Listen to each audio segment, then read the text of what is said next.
There's a moment in every great story where a single choice changes everything.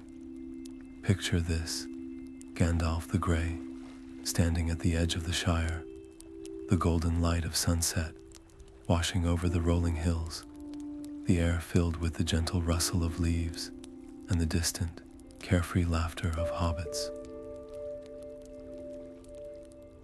But in his hand, cold, heavy, pulsing with a will of its own, rests the one ring.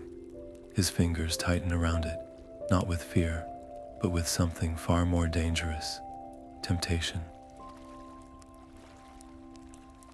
The ring whispers, not in words, but in the quiet, insistent pull of power. What if, just this once, he used it for good? What if the wisdom of ages could bend this darkness to light? And just like that, the fate of Middle-earth teeters on the edge of a thought. Welcome, dreamers and wanderers, to a tale where the quietest choices echo the loudest.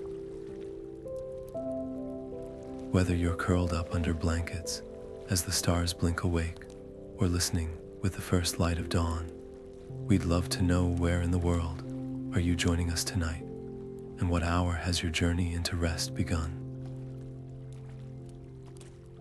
Let us know in the comments below, because this isn't just a story, it's an invitation to step into the shadows and sparks of Middle-earth, to walk beside Gandalf in a world where even the wisest can falter.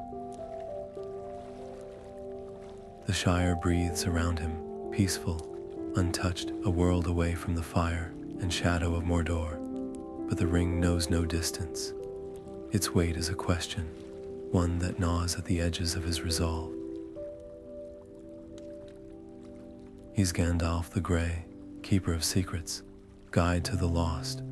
Surely he could wield this power without falling to its corruption. Surely he could be the exception. The wind carries the scent of pipeweed and apple blossoms, but beneath it, something darker stirs. What if he took the ring, not to Sauron's forge, but to the high towers of Minas Tirith, to the libraries of Elrond, to the forges of the dwarves? What if, instead of destroying it, he mastered it? The thought is a spark in the tinder of his mind, and tonight, we follow that spark into the flame. Close your eyes and let the whispers of Middle-earth carry you away. The golden light fades as Gandalf steps deeper into the woods, his staff tapping softly against moss-covered roots. The ring burns in his palm, its presence like a second heartbeat, steady, insistent. He finds a quiet glade where the trees form a natural sanctuary, their branches weaving together as if to shield him from prying eyes. With a murmur, he traces ancient sigils in the air, spells of warding and clarity, their syllables trembling like leaves in the breeze, but the ring's voice is cunning. It doesn't shout, it slips between his thoughts, weaving visions of a Middle-earth reborn under his guidance. No more war, no more suffering, just order, peace, his wisdom shaping the age to come. A raven alights on a low branch, its feathers glossy in the fading light. It cocks its head, watching him with an intelligence too sharp for mere chance. Does it see the shadow gathering in his heart? Gandalf's fingers twitch. He's faced dragons, sorcerers, the endless machinations of Sauron. Yet here, in this quiet moment, the greatest battle rages within. The ring whispers of his own doubts, echoes of failures long past, the fall of Moria, the fall of men, the countless lives he couldn't save. What if this time he had the power to prevent it all? The wind shifts, carrying the scent of damp earth and distant rain. Somewhere far off, an owl calls a lonely sound. Gandalf closes his eyes. He knows the price of such power.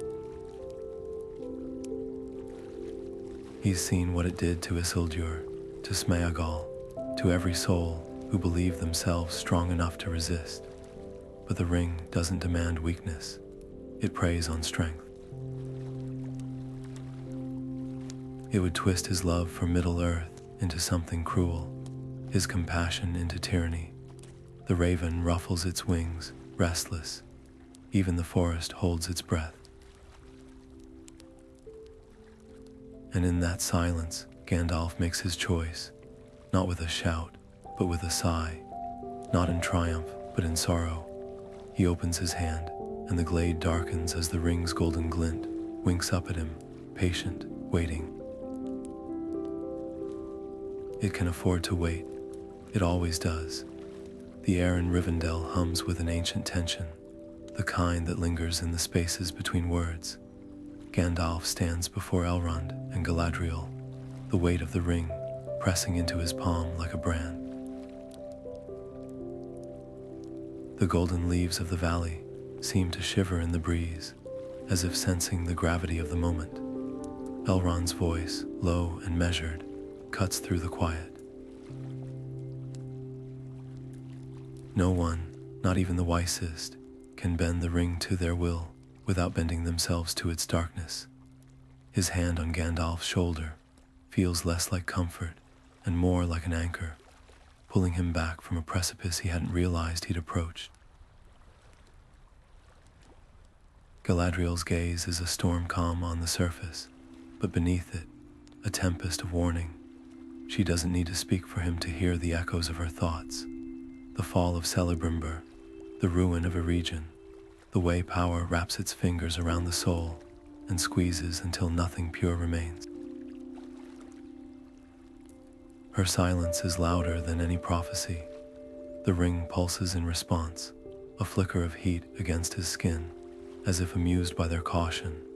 It whispers of the armies he could command, the wars he could end, the kingdoms he could raise from the ashes of Sauron's defeat.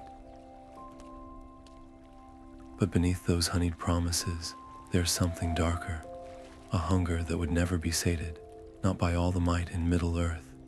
Gandalf's jaw tightens. He's spent centuries guiding others away from temptation, yet here he stands, caught in the same snare.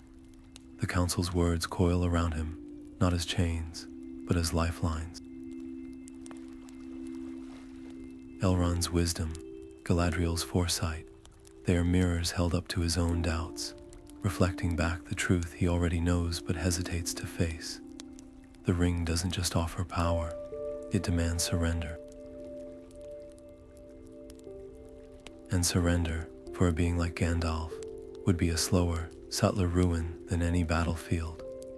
The leaves rustle again, a chorus of voices from the past, from futures that might yet be. He closes his eyes, and for the first time, lets himself truly fear the thing in his hand, not for what it is, but for what it could make him become. A breeze stirs the hem of his robes, cool against his skin. When he opens his eyes, Galadriel's expression has softened, not with relief, but with sorrow. She knows the cost of this choice, the way it will haunt him long after the ring is gone. Elrond's grip tightens briefly before he steps back, leaving Gandalf alone in the circle of their judgment. The silence stretches, taut as a bowstring. Somewhere in the valley, a bird trills, oblivious to the weight of the moment. The ring thrums, patient, relentless. It can afford to wait, but Gandalf. His time to choose is now. A dream should be a fleeting thing gone with the morning light, leaving only wisps of half-remembered fear. But this dream clings to Gandalf like smoke, its embers still glowing long after his eyes snap open. The room around him is cold, the hearth's fire reduced to faint orange whispers, and the ring lies heavy on his chest, where it fell as he slept. It thrums against his skin, its rhythm syncopated with his own pulse, as if mocking the boundary between dream and waking. The vision lingers.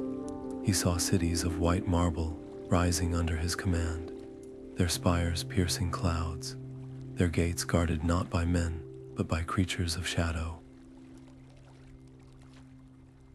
He saw the orcs kneeling, not in chains, but in reverence, and worst of all, he saw the hobbits' fields overgrown, their laughter silenced, the Shire's warm hearths gone dark. In his dream, he ruled, and in ruling, he had smothered the very thing he sought to protect. The air in the chamber feels thick, suffocating. The shadows along the walls twist like living things, stretching toward him as if drawn by the ring's hunger. A distant howl cuts through the night, a wolf's cry, or something worse. It echoes across the valley, a sound too sharp, too knowing. Gandalf's fingers twitch toward his staff, but he stops himself. The real danger isn't outside. It's here, coiled in his palm, whispering even now.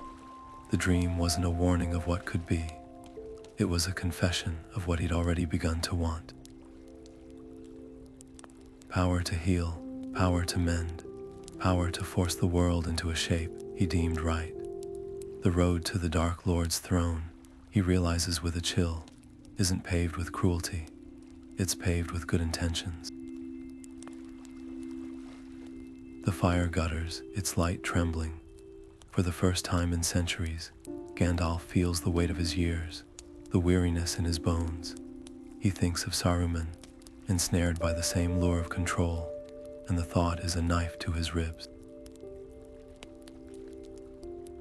How thin the line between wisdom and arrogance. How easily the desire to protect becomes the need to possess. Outside, the wind rises, rattling the shutters like an impatient guest. The howl comes again, closer this time, but Gandalf doesn't move. The battle isn't out there in the dark. It's here, in this quiet room, in the space between one breath and the next. The ring pulses, the shadows lean in, and the choice, now more than ever, is his alone. Dawn breaks over the cliff's edge, painting the sky in streaks of gold and crimson, but Gandalf doesn't feel its warmth. The wind howls around him, tugging at his robes like a chorus of pleading voices.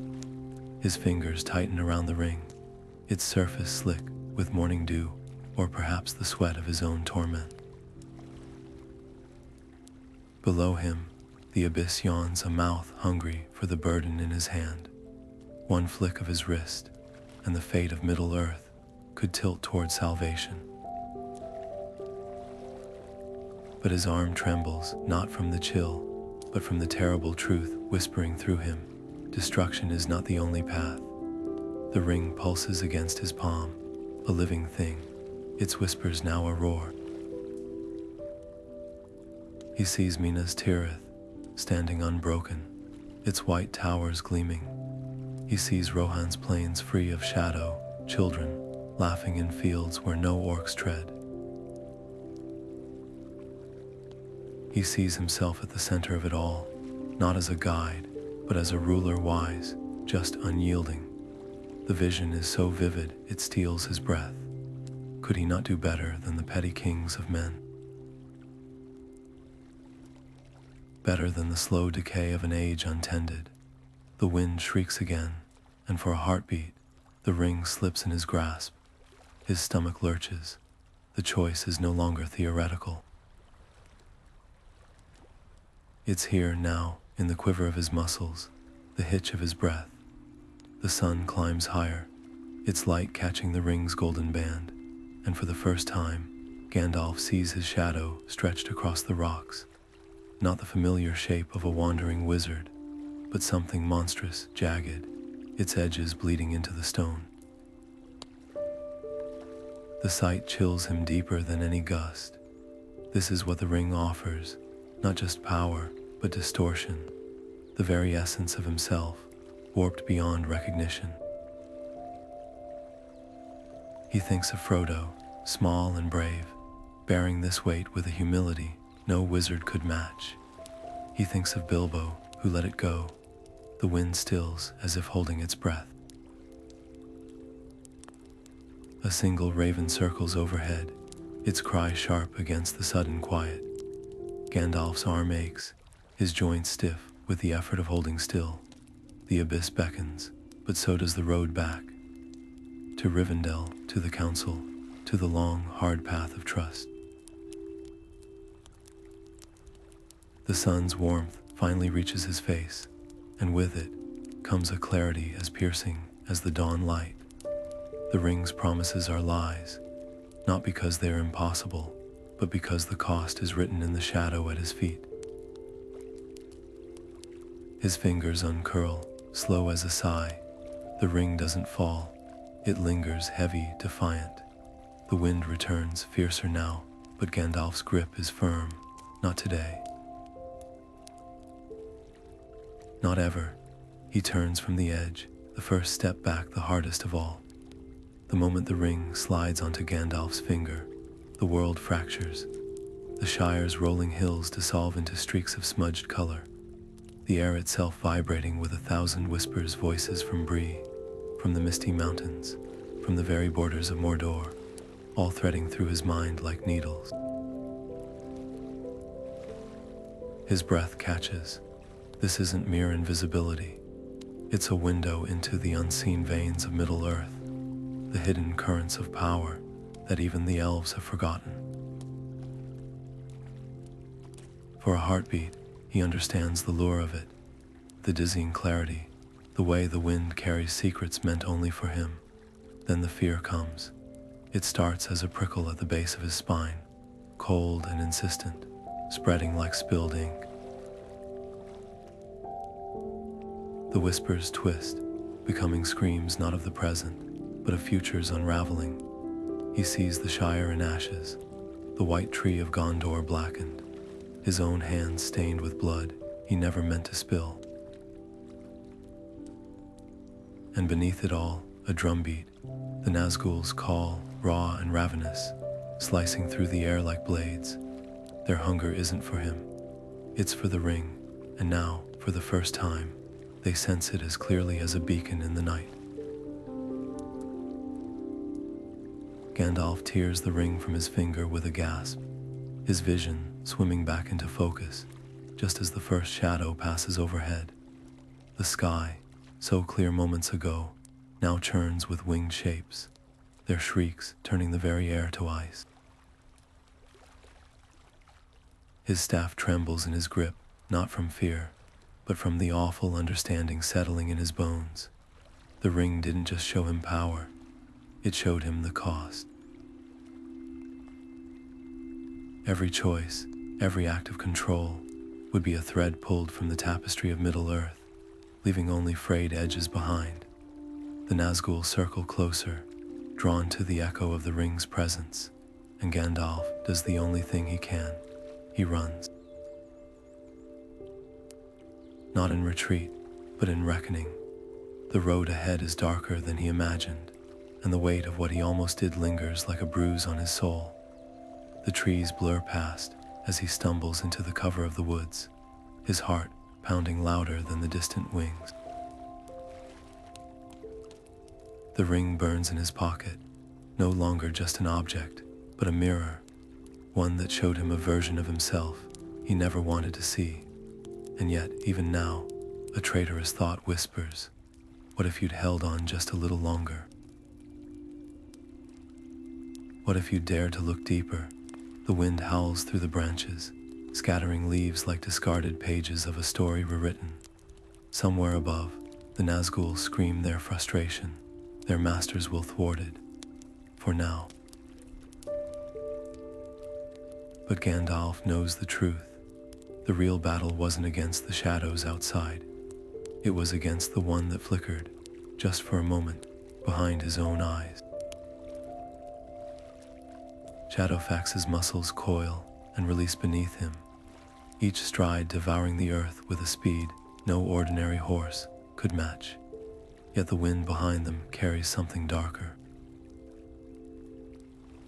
The Nazgûl's shrieks slice through the air, closer now, their winged beast shadows stretching like spilled ink across the fields. Gandalf leans low, his beard whipping against his chest, the staff in his hand, humming with pent-up energy.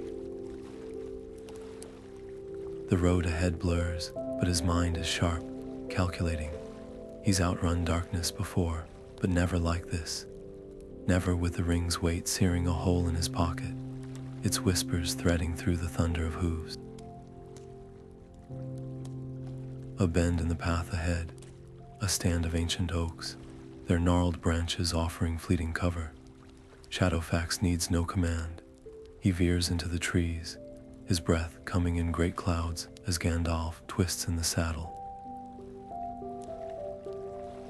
The black riders falter for half a heartbeat, their steeds' wings tangling in the canopy. It's all the opening he needs. His voice, usually so measured, tears free in a guttural shout, the staff flaring white-hot. Light erupts, not like the warm glow of hearth or lantern, but like the heart of a star, forced into being. The nearest Nazgûl rears back, its cloak smoldering, its cry a sound beyond pain. The others scatter, but the victory is hollow. Gandalf doesn't wait to see them regroup. Shadowfax surges forward, the forest spitting them back onto open ground. The wind here is fiercer, carrying the metallic tang of storm, and something else, the scent of turned earth, of graves disturbed. Gandalf's grip on the staff tightens. The light spell bought them time, but at a cost. Magic like that leaves a trail, a beacon for anything with a hunger for power, and the Nazgûl are not the only hunters in these lands. A flicker of movement to the east wolves, perhaps, or worse. The ring pulses against his thigh, amused. It knows what he's beginning to understand. Flight alone won't save him. Every spell, every burst of speed, is a thread pulled from a fraying rope. Somewhere ahead lies Rivendell, sanctuary. But between here and there, the land itself seems to twist, roads narrowing into traps, familiar hillsides now foreign. The ring's influence, or his own fraying resolve. Shadowfax's ears flatten against his skull, sensing what his rider cannot say aloud. They are running, yes, but not just from the Nazgûl. From the truth that carrying this burden, even for a moment, has changed him, and the longer he holds it, the more the shadows in his wake begin to look like his own. The towers of Isengard rise like bleached bones against the storm, dark sky, their smooth surfaces glistening with an unnatural sheen as Gandalf approaches. Shadowfax slows beneath him, nostrils flaring at the scent of burnt metal and damp stone, a far cry from the orchards and gardens that once encircled this place. The gates stand open, but the silence is thick, deliberate, a trap or an invitation. The ring presses against his ribs, its presence suddenly heavier, as if stirred by the nearness of another who craves it. Saruman waits in the high chamber, his white robes immaculate, his smile a knife wrapped in silk. Mithrandir, he murmurs, the name smooth as oil. How long it's been since you sought my counsel. The air between them hums, charged with unspoken things. Gandalf forces his fingers to unclench from his staff, though every instinct screams to hold tighter. The walls here are too smooth, too perfect, carved by hands that no longer remember humility. Even the light feels wrong, cold, clinical, leaching the warmth from the room. You know why I've come, Gandalf says, and Saruman's gaze drops to the fold of his cloak, where the ring lies hidden. A flicker there, quick as a serpent's tongue. Hunger. Of course, Saruman replies, stepping closer. You carry a burden too great for even your wisdom. His voice is melody and poison, each word spun to soothe, even as it pricks. But you need not bear it alone. A hand extends, palm upturned. The gesture is generous, brotherly, yet beneath it pulses something darker. The ring answers with a throb of heat, and Gandalf feels it then. The shift in the air, the way the very stones of Orthanc seem to lean in, whispering. Saruman's offer hangs between them, laced with the old arguments: order, control, the end of suffering through strength.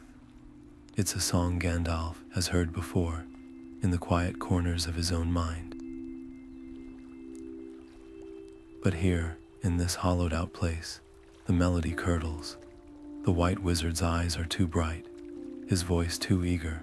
This isn't counsel, it's seduction. Gandalf's staff strikes the floor with a crack that echoes like a breaking bone. You would use it, he says, quiet as the grave, as would Sauron, as would any who dare to touch it. The truth settles between them, ugly and unavoidable. Saruman's smile doesn't falter, but his fingers curl inward, nails biting into his own flesh. A gust rattles the high windows, carrying the distant shriek of a crow. Or is it laughter? The moment stretches, thin as ice over a chasm. Then Saruman sighs, the sound dripping with theatrical sorrow. Ah, my friend, always so quick to doubt. He turns away, robes swirling, but not before Gandalf catches the gleam in his eye. Not anger, but calculation. The game isn't over. It's only just begun. The chamber door grinds shut behind him, the sound final as a tomb ceiling. Gandalf stands alone in the sudden dark. The rings wait like a second heartbeat. Outside, the wind howls through the broken valleys, carrying the scent of ash and something older, sharper betrayal. He had come seeking an ally. He leaves knowing the fight ahead will be lonelier than he feared. The stone beneath Gandalf's feet is cold, unyielding, the pinnacle of Orthanc, stretching like a prison of polished rock. Saruman's voice, once rich with the warmth of shared centuries, now drips with a frost that chills deeper than the high-altitude wind. You see now, don't you, he murmurs, circling like a carrion bird. The old ways are dust. The ring cannot be destroyed, only mastered.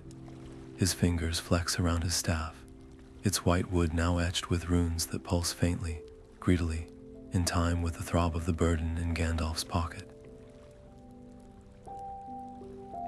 Below, the valley teems with movement. Orcs, their armor crude but countless, swarm like ants over a carcass. The clang of forged blades, the guttural barks of their tongue. It's an army being birthed before his eyes. Saruman doesn't just want the ring. He's already built the fist to wield it. The revelation should shock Gandalf, but the ring's whisper is louder. It coils around his thoughts, hissing that Saruman's sin isn't ambition, it's haste. He could have had you as an ally, it murmurs. Together, you might have undone Sauron before his shadow stretched further. The thought is a venomous comfort, and that's what terrifies him most. A gust howls through the tower's open sides, carrying the stench of smelted metal and charred earth. Gandalf's cloak lashes against his legs, but he stands rooted, weighing the unthinkable. The ring's weight is a lodestone, pulling at his resolve. Could he truly walk the path Saruman has paved? Use this army, twist its purpose, forge a weapon against the Dark Lord himself. The fantasy flares bright. A war won in a single stroke, Middle-earth spared the long, bloody road ahead. But then he looks into Saruman's eyes. The madness there isn't fire, it's ice. A slow, creeping thing that has hollowed out his old friend until only hunger remains. High above, a sound cuts through the din, a cry both fierce and familiar. Gwaihir, here the wind lord circles, his wings slicing the smoke-choked sky.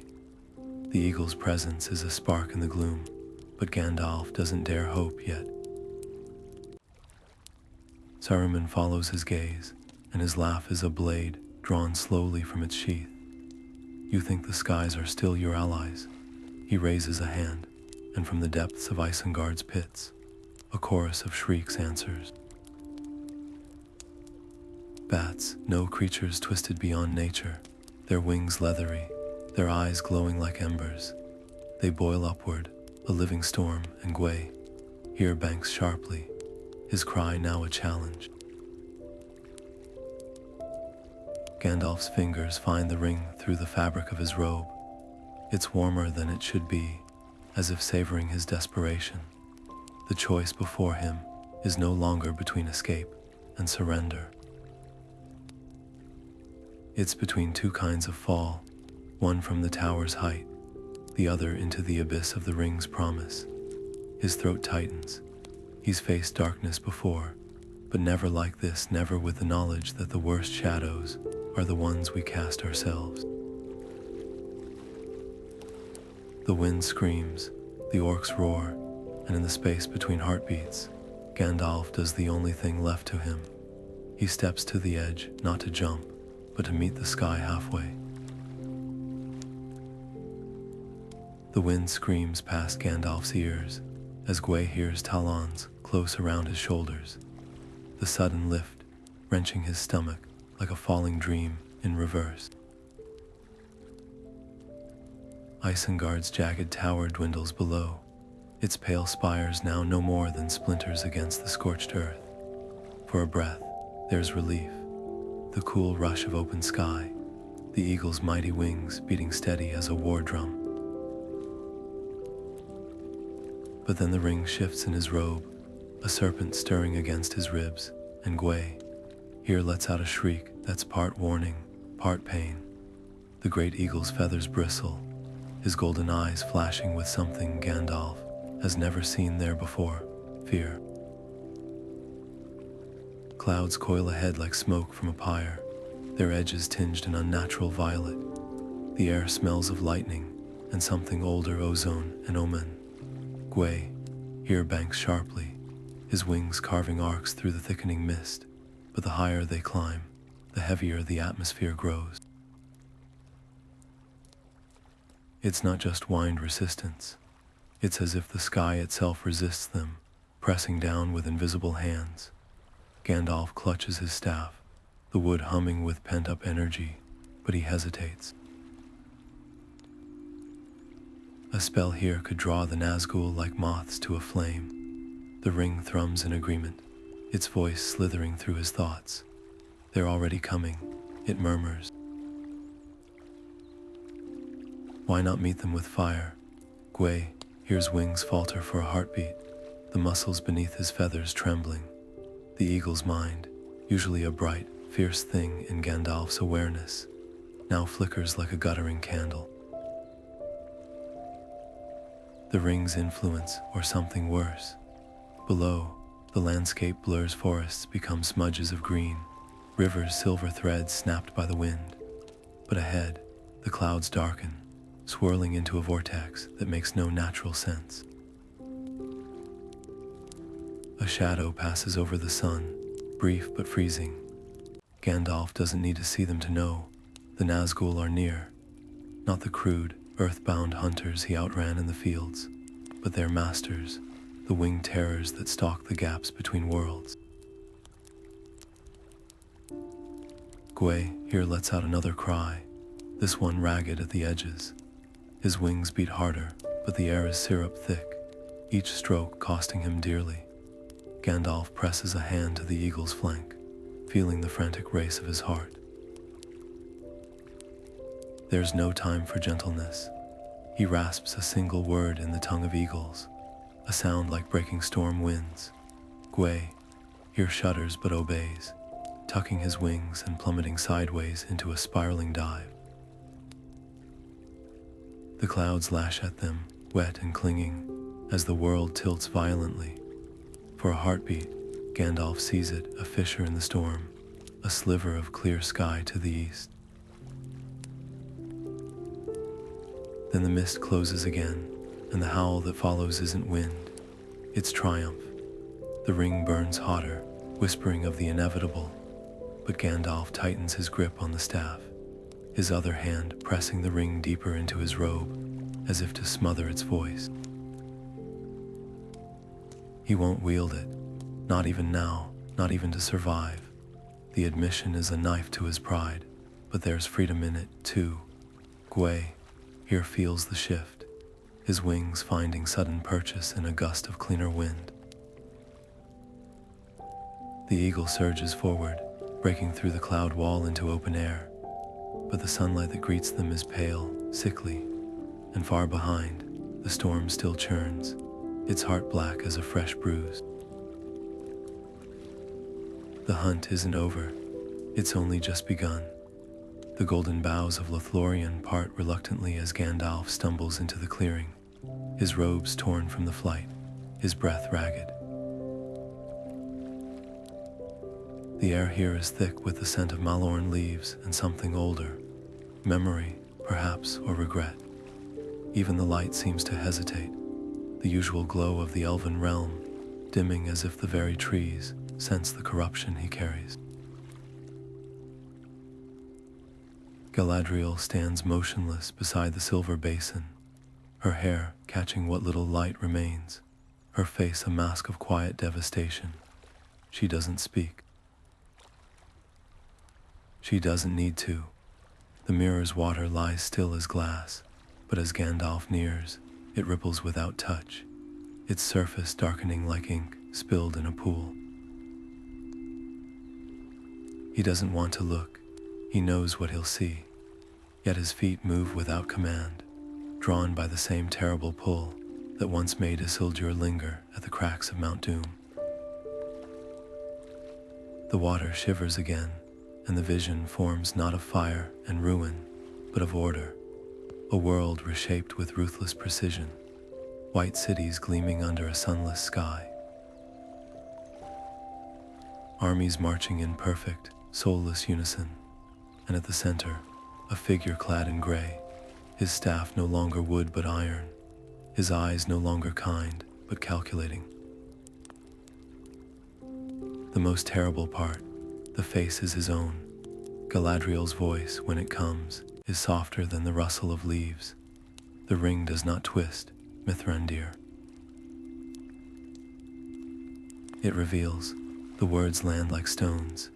He's always believed temptation would feel like a shout, a roar of greed or lust for power, but the truth is quieter, subtler. It's the way his fingers twitch toward his pocket even now, the way a voice inside whispers that the vision in the water isn't horror, it's efficiency. Peace through control, salvation through strength. The logic is flawless, that's the trap. A breeze stirs, carrying the faintest strain of elven song from deep in the woods. A lament or a warning, Gandalf's knees buckle, not from exhaustion, but from the weight of understanding. He's spent ages guiding others, Frodo, Aragorn, even Saruman once away from the brink. But this is the cliff's edge beneath his own feet. The ring hums against his chest, a serpent coiling around his ribs. Galadriel steps closer, her hand hovering just above his shoulder. Not touching, not yet. You could leave it here, she murmurs. The woods would guard it as they guard all things forgotten. For a heartbeat, the offer hangs like a lifeline. Then the ring pulses, hot and insistent, and the fantasy shatters. Lothlórien is not Mordor, but no place is safe from this. Not even here, not even her. Gandalf's hands shake as he presses them to the earth, the soil cool against his palms. The mirror's water stills once more, reflecting only the present, a weary wizard, a grieving queen, and between them, the thing that could unravel both. The choice is no longer about strength. It's about surrender. To carry it is to fall, to abandon it is to fail. The leaves whisper above them, but the wind carries no answers, only the echo of a truth, too heavy to speak aloud. The Lothlórien leaves shiver overhead, though no wind stirs in the golden glade. Gandalf's hands hover above the ring, his fingers curled like the roots of an ancient tree, once strong, now trembling. The spell he murmurs isn't from any tome of elvish lore or dwarven rune. It's a thing of his own making, cobbled from the shattered edges of his will. Each syllable is a knife dragged from his throat, and with every word, the air itself recoils, as if the world fears what might happen if he succeeds. The ring doesn't fight. It doesn't need to. It simply waits, heavy with the weight of 10,000 refusals before his. Light fractures around his palms, not the clean white of his usual magic, but a sickly gold, thin as old parchment. The elves shift at the edges of the clearing, their faces unreadable. Galadriel's breath catches just once, as the spell reaches its crescendo, and then silence. The ring lies cold on the moss, its sheen dulled, its whispers choked off like a candle snuffed by wet fingers. Gandalf sags forward, his staff slipping from his grip. The victory is hollow. He feels the absence like a wound, not just the ring's voice gone, but something of himself, torn loose in the severing. A child of Middle-earth might call it sacrifice. The elves, with their ageless eyes, know better. They see the way his shoulders bow, not under weariness, but under the knowledge of what he's lost, not power, but the illusion of control. The ring had shown him visions of a world remade by his hand, and even now, part of him mourns that possibility. The elves don't offer comfort. There's no solace for this. Only the slow understanding dawning in Gandalf's eyes. That wisdom isn't the ability to resist temptation, but the courage to regret it anyway. High above, a single leaf detaches from the Lothlórien's crown, spinning lazily through the still air. It lands atop the ring, a fragile shroud. Galadriel exhales at last, and the sound is both an ending and a beginning. The ring hasn't been destroyed. It can't be, but for now, in this glade, beneath these trees, it is quiet, and that is enough. Far beneath the ashen skies of Mordor, the very earth groans under the weight of its master's rage. Black clouds coil like serpents above the plains of Gorgoroth, their bellies lit by the dull red glow of Orodruin's restless fires. Sauron's will pulses outward in waves, a drumbeat felt not in the ears but in the marrow, driving his legions forward with a hunger that gnaws at the roots of the world. Orcs by the thousand pour from the mountain's rotten teeth, their chants a cacophony of scraping steel and broken vowels. Trolls lumber in their wake, their hides glistening with fresh forged armor, while winged shadows blot out the little light that remains. The dark tower trembles with the force of its lord's fury, its shadow stretching westward like a claw, reaching for the throat of Middle-earth. Gandalf stumbles mid-stride on the slopes of Ambience, his staff biting into the earth to steady himself. The wind carries no scent of blossom or rain, now only the acrid tang of burning stone and something older, fouler. The shift is unmistakable. The careful balance of years has shattered. No more whispers in the dark, no more patient schemes. Sauron has cast the dice, and the board is alight with the movement of armies. Somewhere beyond the horizon, Rohan's riders tighten their grips on their spears. In the white halls of Minas Tirith, banners unfurl with a sound like a held breath released. The elves, ever perceptive, turn their faces eastward, their songs faltering mid-verse. And Gandalf, he stands alone beneath the gathering storm, the weight of his choices pressing harder than the ring ever did. To rally the free peoples now is to ask them to face annihilation. Yet to hesitate is to let the shadow spread unchecked. His fingers tighten around his staff, the wood warm with the memory of 100 battles fought and 1,000 more avoided. But this time, there will be no avoidance. The wind howls through the ruins of the watchtower, carrying with it the distant thunder of marching feet. High above, a solitary eagle circles, its cry sharp as a blade drawn from its sheath. The message is clear. Time, that fickle ally, has run out. Gandalf closes his eyes, and for a heartbeat, he is not a wizard, not a guide, just an old soul weary of war. But the moment passes. When his eyes open again, they burn with a light that has no name, a fire kindled in the depths of time itself. He turns west, where the first stars prick through the dusk. The road ahead is long, the odds impossible, but then, the best stories always are. The staff strikes stone, a single spark leaping into the gathering dark. Somewhere, a horn sounds not in mourning, but in defiance. And with that, the gray pilgrim begins his last, greatest journey, not to victory, not even to hope, but to the only thing left when all else fails, the stubborn, unyielding refusal to let the night win without a fight. The golden halls of Edoras stand silent under a sky, bruised with storm clouds, the air thick with the scent of damp thatch and smoldering hearths. Theoden slumps in his high seat, his once proud frame bowed as if under an invisible yoke, his fingers tracing the worn carvings of kings long dust. The firelight flickers, casting shadows that seem to coil around the pillars like living things. Then hoofbeats, not the steady rhythm of the Rohirrim, but a single horse's gallop, swift and sure as an arrow loosed from the bow.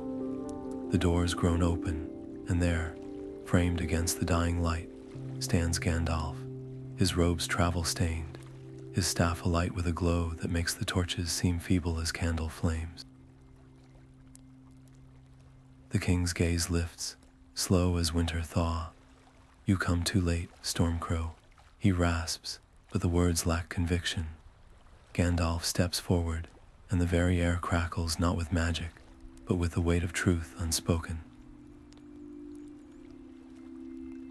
"Look into my eyes, Theoden King," he murmurs, and his voice is neither command nor plea, but a mirror held up to a soul teetering on the edge of oblivion. For a heartbeat, nothing moves, then a twitch at the corner of the king's mouth, a tremor in his hands. The shadows in his eyes shiver like mist before the dawn. Outside, the wind rises, howling through the eaves, but in the hall, a different sound begins, the scrape of a sword being drawn from its scabbard. Yomer stands, his blade catching the firelight, his face alight with a hope long suppressed. One by one, the others follow, helmets lifted, spears raised, until the very walls seem to breathe again. The horns of the Rohirrim sound, not the mournful calls of retreat, but the bright, defiant blasts that once stirred the fields of the Pelennor.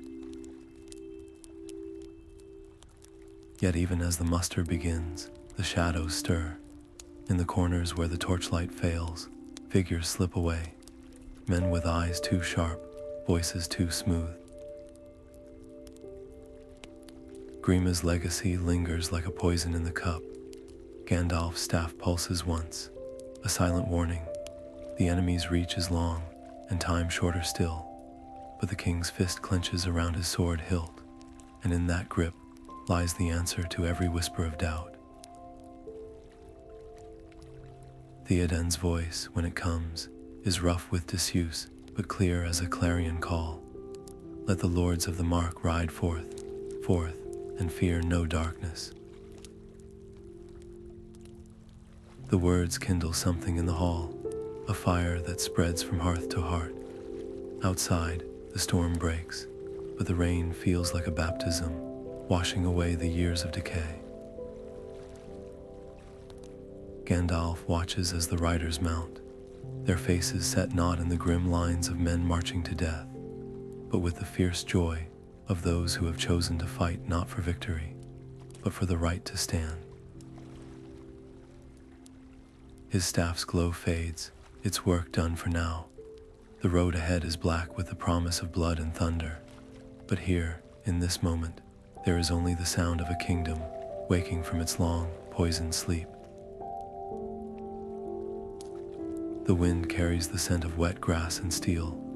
Somewhere, far to the east, the shadows gather, but in Rohan, the horns sound again, and this time, the earth itself seems to answer. The fields of Pelennor stretch endlessly under the blood-red dawn, the trampled grass slick with dew, and the promise of worse to come. Gandalf stands motionless at the heart of the gathering storm, his staff planted deep in the earth, like a lightning rod waiting for the strike. Around him, the armies of men brace themselves, grizzled veterans of Gondor, adjusting battered helms, fresh-faced row, Hurim gripping spears with white-knuckled hands, their breath fogging in the chill. The air doesn't just hum with tension, it vibrates, a bowstring pulled taut moments before release. Beyond the ruined gates of Minas Tirith, the horizon seethes. Orcs by the 10,000, their ranks a shifting black tide beneath banners stitched with the lidless eye. Trolls lumber at their flanks, their crude armor rattling like bones in a crypt. And above it all, the Nazgûl circle on wings that shred the morning light, their shrieks peeling away the last scraps of courage from the faint-hearted. The drums are the worst, a deep, rhythmic thud that isn't heard so much as felt, a pulse that slithers into the chest and squeezes. Gandalf doesn't flinch. The ring's absence is a phantom limb, its whispers replaced by a quieter, harder truth. This is the price of refusing power. Every life here, every sword raised, is a consequence of his choice on the cliffs of Amon-Sul. He could have turned the tide alone, could have bent the will of armies, shattered the dark tower with a thought. But at what cost? The faces around him tell the answer. Theoden, his beard streaked with sweat, roaring orders to men who would die for a nod. Eowyn, her golden hair hidden beneath a helm too heavy for her, her eyes burning with a fury that has no place in song. Even Pippin, small and trembling, but standing firm beside Beregond, his little sword gleaming like a toy in the gloom. A horn blast splits the air. Gondor's call, clear and desperate. The enemy answers with a roar that shakes the very ground. Gandalf closes his eyes for a heartbeat, not in prayer, but in remembrance. The Shire's soft hills. The laughter of hobbits, the weight of a certain golden band, cool against his palm. Then his staff flares alight, a white flame that cuts through the gathering dark like a blade through silk.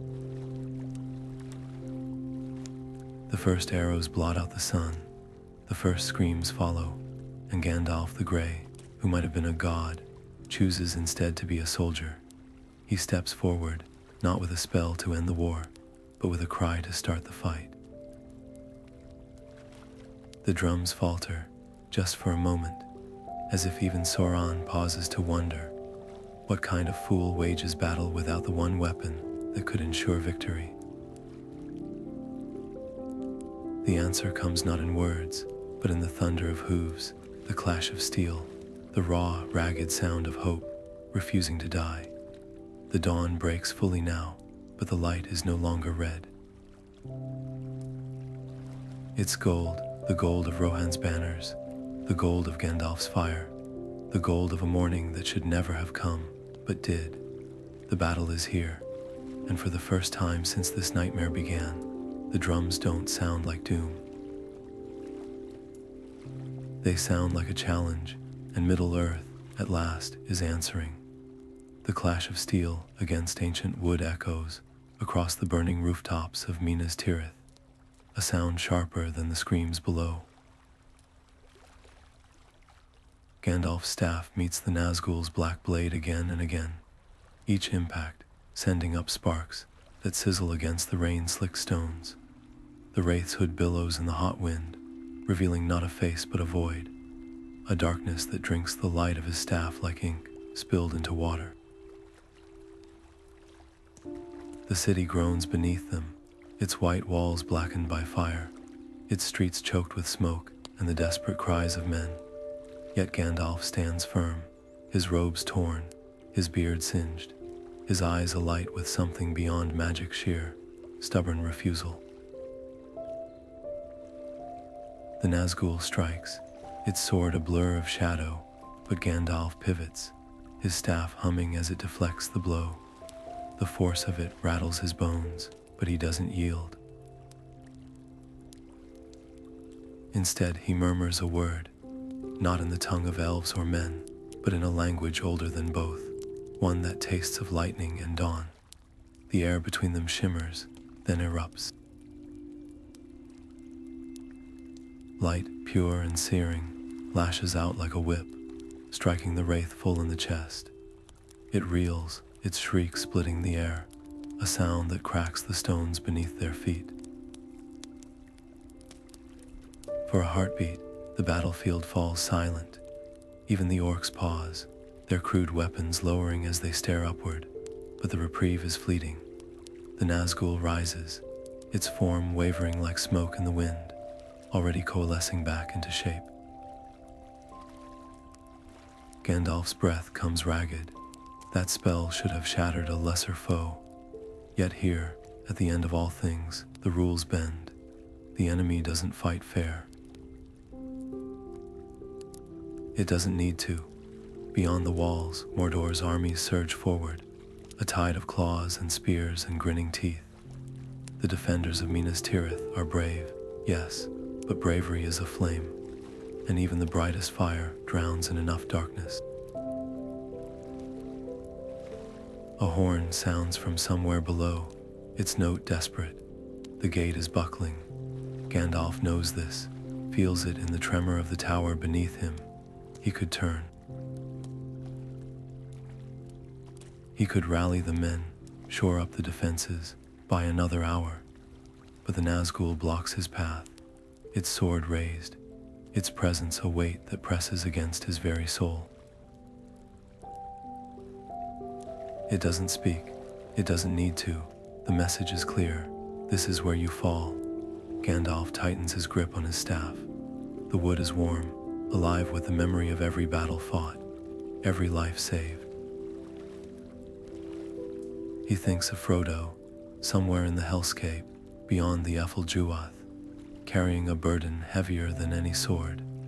He thinks of Aragorn, leading the hopeless charge at the Black Gate. And with a sudden, fierce certainty, he understands. This isn't about winning. It's about holding the line long enough for others to do what he cannot. The Nazgûl attacks again, its blade a streak of night. This time, Gandalf doesn't block. He steps into the strike, his staff meeting the sword with a crack that echoes across the city. Light and shadow explode outward, a shockwave that sends loose stones tumbling into the abyss below. The wraith staggers. For the first time, it hesitates. Gandalf doesn't smile. There's no triumph in this, only the grim knowledge that every second bought with his strength is a second closer to dawn. Somewhere in the east, the sky lightens, not with sun, but with a pale, sickly glow. The clouds churn, their underbelly is stained with the fires of Orodruin. The air smells of sulfur and blood. The Nazgûl hisses, its form flickering like a guttering candle. It knows, they both do, this isn't the end, but it's close enough to taste. The air itself seems to shatter as Gandalf's staff meets the Witch King's blade, a shockwave of raw power ripping through the battlefield. Light and shadow twist together like serpents, locked in combat, the sheer force of their collision sending cracks spider-webbing across the stones beneath them. For a heartbeat, time stutters. Gandalf feels the weight of the ring's absence like a phantom limb, a hollow ache where its whispers once coiled. What if you hadn't cast it aside? The doubt hisses. What if you'd been strong enough to wield it? The Witch King's laughter is a scrape of rusted metal, his empty helm tilting as if savoring the weakness in the wizard's hesitation. Then Gandalf's grip tightens, not in anger, but in resolve. The ring's temptation is a door long shut, and he refuses to glance back. With a roar that shakes the dust from his beard, he channels every ounce of his will into his staff, the wood blazing so bright it leaves after images in the eyes of the soldiers below. The Witch King's blade shudders, black tendrils of smoke peeling away from the steel as if the weapon itself is unraveling. The wraith recoils, hissing, not in fury, but in something far rarer, fear. Gandalf presses forward, his voice rising above the din of battle, in a tongue older than the city around them. The spell isn't fire or lightning, it's simpler. Purer, a single word, forged in the heart of the West, carrying the weight of every sunrise that ever broke over a world worth saving. The ground trembles as the word strikes true. The Witch King's form wavers, his armor splitting like rotten fruit, his screams echoing across Minas Tirith as his very essence is torn asunder. A hush falls over the battlefield, orcs and men alike freezing mid-swing, their weapons slack in their hands. The tide turns not with a crash, but with a breath. Gandalf stumbles, his knees hitting the broken stone. The light in his staff gutters, its glow reduced to embers. His vision swims, the cost of the spell, carving hollows beneath his eyes and leaving his hands trembling like leaves in a storm. Around him, the defenders of Gondor rally, their shouts lifting into the smoke-choked sky, but the sound is distant, muffled. He's done what he came to do. The Witch King is gone. Yet victory, he knows, is a fragile thing, less a destination than a step on a longer road. Somewhere, beyond the ruin of these walls, Frodo still walks toward the fire. And Gandalf, he's out of spells, out of strength, but never out of hope. A hand grips his shoulder, Pippin, his small face streaked with soot and tears, hauling him upright with a determination that belies his size. The hobbit's voice is cracked but steady. Come on, Gandalf, they're not done needing you yet. And just like that, the world snaps back into focus. The battle isn't over. But neither are they.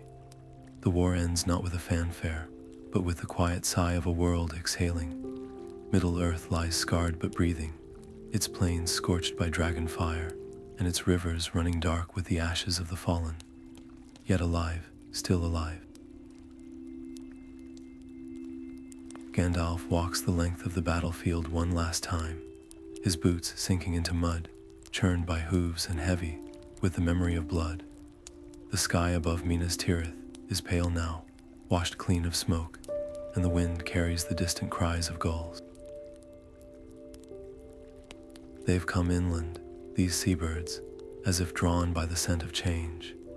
The gray havens are quieter than he remembers. The dock creaks underfoot, worn smooth by centuries of elven feet and the press of too many farewells. The sea here doesn't roar. It whispers, its voice a lullaby of salt and longing. Behind him, the hobbits stand in a tight knot, their faces still round with youth despite all they've seen. Frodo's smile is a fragile thing, stitched together with courage and a pain that will never fully fade. Gandalf reaches out, squeezes his shoulder. No words. None are needed. The ring's weight is gone, but the hollow it left behind is a lesson etched into the bones of the world. Power, even clothed in good intentions, gnaws at the soul until nothing but hunger remains. The ship's sails snap taut as the wind gathers, their fabric glowing like moth wings in the twilight. Gandalf steps aboard, his staff clicking against the deck. There's no fanfare, no chorus of trumpets, just the quiet groan of rope and wood, the murmur of the tide against the hull. He doesn't look back, not at the shore, not at the friends who will become legends in his absence. The horizon stretches before him, endless and shimmering, and for the first time in centuries, his shoulders feel light, not because the burden is gone, but because he chose again and again to lay it down. The breeze shifts, carrying the scent of blossoms from some far-off land, strange and sweet, nothing like the honeysuckle of the Shire or the crisp pine of Rivendell. A new age is dawning behind him, one he helped birth but will never walk in. The thought is bittersweet, but the bitterness is faint, washed clean by the sea's steady breath. Behind him, the sun dips below the mountains. Ahead, the first stars kindle in the violet dark. The ship moves, not with the jerk of departure, but with the inevitability of tide and time. And Gandalf, he closes his eyes and lets the wind carry him home.